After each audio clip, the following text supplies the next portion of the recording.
So, okay guys, good morning sa inyo dyan sa Pinas at good afternoon na dito sa amin. Ito ang sabi ko sa inyo, ako palaging busy araw-araw kasi nga palagi mayroon kaming remodel dito sa aming outdoor namin. Itong katatapos nga lang ng swimming pool na to few months ago, diba? Tapos ayan, ginagawa namin yung sa pagilid ng bahay namin, kaya itong aking mga halaman itigang na dahil hindi ko sila maayos-ayos dahil nga sa busy dito lagi. Kaya kawawa naman sila. Ayan ayan yung mga halaman ko. Mahilig ako kasi magtanim ng mga orchid. Kaya lang ngayon hindi ko sila maasikaso, kaya ayan, tambak-tambak na sila doon. Ito yung ginagawa nila kasi pinabakura ng buong namin, yung inaayos yung buong backyard namin. So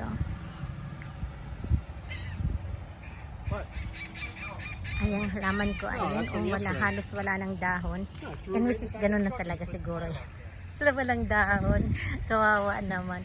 So mamayang hapon actually magre-repat ako ng mga halaman ko kasi nung isang linggo nagkaroon ng storm, tapos na yung isa na sa lakas siguro nung hangin, linipad sila. Linipad yung paso, ewan ko kung anong paano nangyari yun, na ilipad siya, mabigat naman. So ayan, kaya ayan ang ko, dito kami sa dagat kasi sobrang init. Alam mo ng dagat, sobrang init, kaya ako naman ay sobrang itim po na dito dahil laging nasa dagat na lang kami lagi. Ito, pero hindi pa kami nakakapag-boating ngayon, hindi kami nakakapag tawag nito dahil nga sa busy sa mga ginagawa dito, walang panahon. Kaya ito yung namin, pero one day kami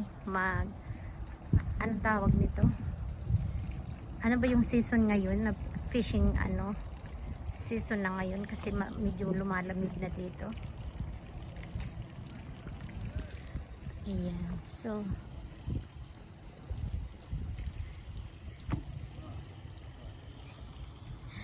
ayan, tapos pinapalitan nila yung tinatiles nila yung paggilid ng namin around ng swimming pool. Ayan, ako nagpick ng tiles na yan dyan, ayan, ganyan. Ako nagpick niya nung isang araw. Ayan, ako nagpick ng color na yan. So ito ang view namin dito sa backyard namin. So dito na lang muna ako nagbi-video kasi wala akong panahon lumabas. Dahil isa pa dito sa gawain ng bahay, ang anak ko rin homeschooling, so hindi namin siya pwedeng iwanan. Kasi busy din siya. Kaya dito na lang muna ako magbi-video ngayon para mayroon akong So iyan ang aking mga kapitbahay ko. So yan ang aking munting tahanan. Napakarami pang ginagawa namin.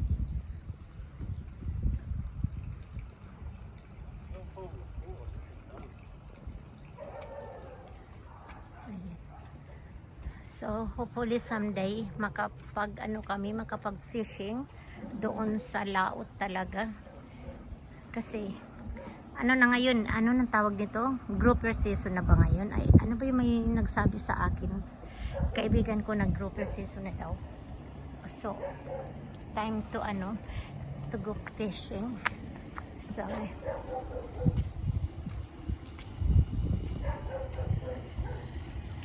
good job guys! Ayan sila, yan ang mga nagtatrabaho dito. Magaling sila. Magagaling sila. So anyway, yung aso ko nag-ingay na naman sila kasi nakakita ng tao. Ayan. So,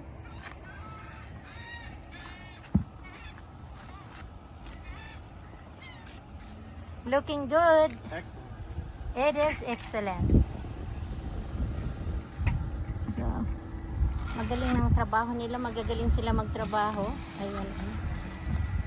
So ito sobrang busy, kaya ito guys binidyo ko na para ano, at least yan ang sinasabi kong sobrang kabisihan ko dito. Sobra pang kalat ang aming ano, ang aming backyard, wala pang kaayusan. Kaya hindi pa kami nakakapagparigrass. Ito ang aking malunggay. Ayan o, malunggay ko yan. Dito sa Florida, magsisawa ka ng malunggay sa tanim ko. Ang dami noon, ayun pa, o, ang lalaki na ng puno nila. Ayan, malunggay yan. Actually, puputulan ko na yan ngayon kasi paano na, pa-winter na. Para ano, para pagdating ng spring, ano ulit sila, yung dadahon ng maganda. Ito naman yung aking kalamansi guys. Oh, ayan, may tanim ako ng kalamansi. Ang daming bunga kaya niyan. Oh. So, libre na ako. May gulay na ako dito. May isda, may crabs, may kalamansi. Ayan. Masipag ako kasi magtanim. Pag natapos na itong aming itong aming backyard, mag-aano ako dito ng, anong tawag nito? Ng greenhouse. Yung sa mga gulay. Tataniman ko ng mga gulay. But ayan, ang dami kong kalamansi guys. Ayan, see?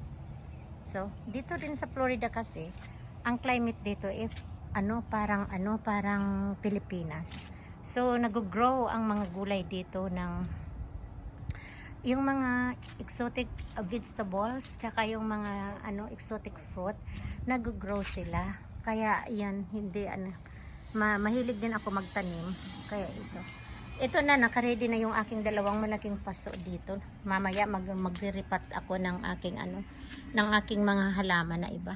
Ayan yung may pinya pa ako dyan. O, ayan. So, tingnan mo. Sa kayo YouTube ko, napapabayaan ko na sila lahat.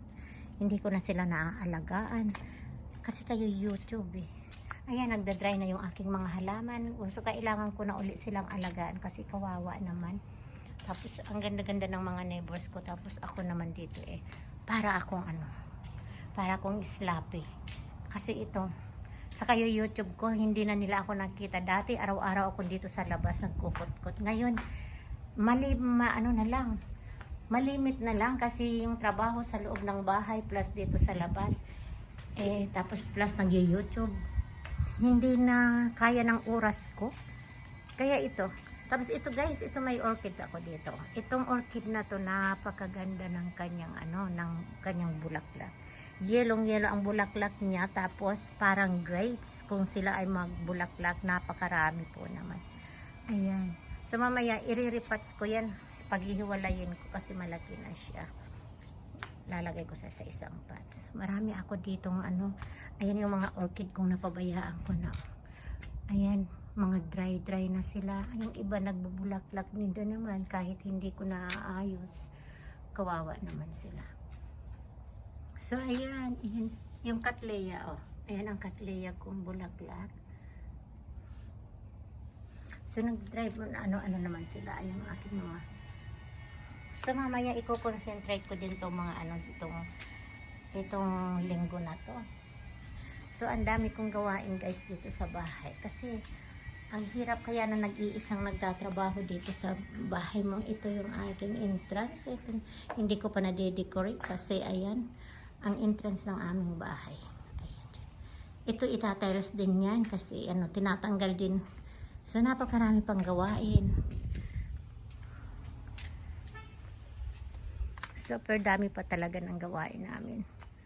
Ayan. So ngayon yung garahe na linilinis ko mga nakaraang nung isang buwan ba yun, yung sinasabi ko sa inyo na busy ako. Ito na, nalinis na ng kaunti pero marami na naman tambak dahil yung mga panglagay na ginagawa sa likod, yung mga supplies na ginagamit. Ayan, marami na naman. Pero okay lang yan. Kasi yung isa kong sasakyan nandoon, tapos yung dalawa nandito sa labas ulit. Napakarami. So ayan, dito ngayon hindi siya umalis ng asawa ko kasi ayan. Tapos yung isa ko namang neighbor, giniba na tuluyan yung bahay nila at magpapa-rebuild sila ng bago. Ayan, so ito ang aking mga kapitbahay. Ayan sila mga kapitbahay ko. Ayan, mga kapitbahay ko mga yan. Ito yung so Ayan, ito ang neighborhood ko dito sa ano, sa Florida. So ito ulit, mayroon ako ulit dito magkabilaan ng bahay ko, may mga malunggay akong tanim, guys. Ayan, oh, ang dami. Kaya hindi ako dito na ano sa ano, palagi akong may tanim. Ngayon lang ako hindi nakakapagtanim dahil nga sa itong gawain dito sa labas. Kasi sinasagasaan ng mga workers yung ano ko. Ayan, may bago akong tanim na guyaba, no? Ano bang tawag niyan? Sugar apple. Ayan pa, isa pa tong malunggay na to. So, ang dami kong malunggay, guys. Tapos may mga bunga sila. Ayan, oh, may mga bunga sila. Actually, kinakain ko din yung bunga nila. Minsan naman, pag ako sinisipag-sipag kasi matrabaho pala. Babalatan mo pa, tapos matrabaho yung pag ng bunga ng malunggay. Ito may ako dito. Ano to? Mangga. Ayan, guys. Tinanim ko rin yan by seeds lang. Ayan, ngayon bumubunga na siya. Ayan, every year na ako may mangga. So, ayan. Galing. Oh. Ang laki-laki niya na. Dito sa backyard ko.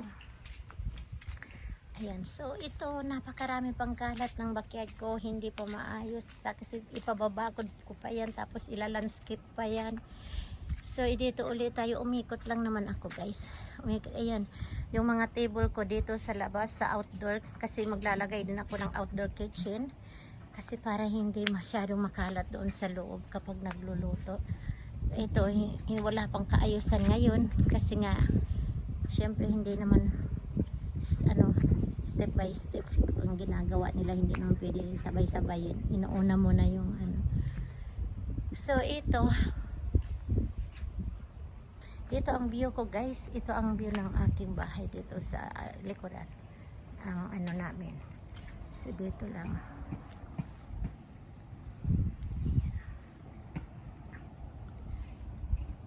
Tapos ito naman yung porch ko. Kapag dito lang gusto ko mag-relax dito, tapos ang aking dito lang ako sa porch, upo-upo dito, magbasa-basa. Pag may time, magbasa o kaya maupo. Yung orchid ko din dito, ayan, tuyo na siya. May matambak din dito dahil nga yung ibang gamit na yung mga worker na ginagamit nila. Ayan, dito nilalagay. So marumi din dito sa wala pa rin kaayusan din. Pero, so yun lang. Dito sa porch namin to sa loob. Yung mga gamit nila nakapatong sa aking mesa. So yun, dito lang, guys. Ito na ang ko dito. Kaya dito lang muna ako ngayon mag-video para lang magkaroon ako ng content. Kasi hindi pa ako nakakapaglabas. Wala pang panahon lumabas dahil sa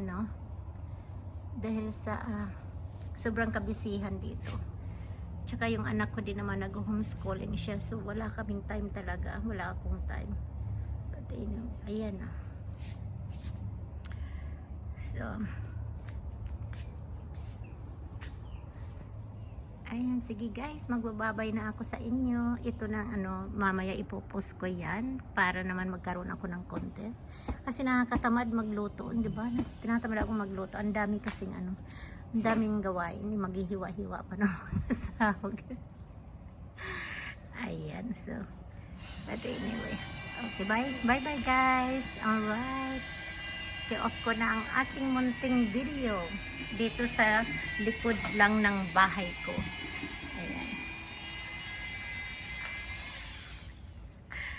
Ayan, dito na. So mamaya magtatanim-tanim ako ng mga halaman. Okay, bye guys. Okay, good night sa mga taga Pinas at good afternoon dito sa US.